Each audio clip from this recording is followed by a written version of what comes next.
প্রথমবার স্কুটি নিয়ে এতটা দূর গেলাম।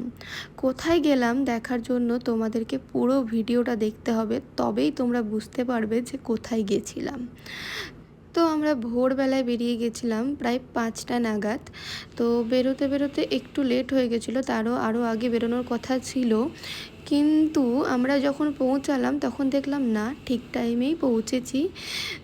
আর একটু যদি আগে বেরোতাম তাহলে কোনো দোকানপাট খুলতও না, কিছুই মানে দেখতে পেতাম না। তো দেখো, এরপর কথা বলতে বলতে আমরা পুরো গনপুরের জঙ্গলটা পেরিয়ে যাচ্ছি। তো এতটাই বড় ছিল জঙ্গলটা, দেখতে খুবই ভালো লাগছিল। আর ভেতর দিকে যখন তাকাচ্ছিলাম জঙ্গলের ভেতরে, আমার না পুরো আমাদের রামপুরহাটের যেই শালবন ওরকম ফিল আসছিল। কিন্তু ও বলছিল, না রে খ্যাপা, এটা শালবন নয়, এটা গনপুরের জঙ্গল। আর এতটা বড় ছিল, বেশ ভালো লাগছিল, আর ওয়েদারটাও খুব সুন্দর ছিল। তো আর কি, পুরো ভিউটা এনজয় করতে করতে আমরা অনেকটা রাস্তা পৌঁছে গেছিলাম।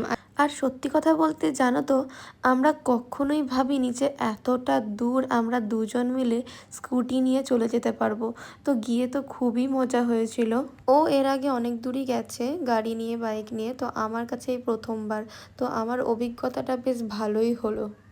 আর একটা কথা না বললেই নয়, এই যে মিনি ড্যাম, মানে আমাদের বোদরার যেই ড্যামটা আছে সেটার থেকেও সুন্দর। আমার তো খুব সুন্দর লেগেছে। তোমাদের কেমন লাগলো? আমার তো খুবই ভালো লেগেছে। আর রাস্তাটা দেখো কতটা সুন্দর। আর একটা মজার কথা বলি, আকাশটা না মানে পুরো ওয়েদারটা আমাদেরকে কনফিউশনে ফেলে দিয়েছিল। একবার রোদ, একবার বৃষ্টি, একবার মেঘ, বুঝতেই পারছিলাম না যে কি হচ্ছে আমাদের সঙ্গে। আর এই রাস্তাটা দেখো, খুবই ভয় পেয়েছিলাম রাস্তাটা দেখে।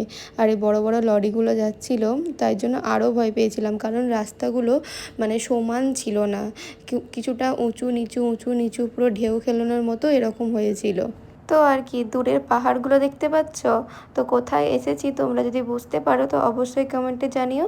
আর আমরা কোথায় গেছিলাম পরের ভিডিওতে তোমাদেরকে অবশ্যই জানাবো। তো দেখার জন্য চ্যানেলটা প্লিজ সাবস্ক্রাইব।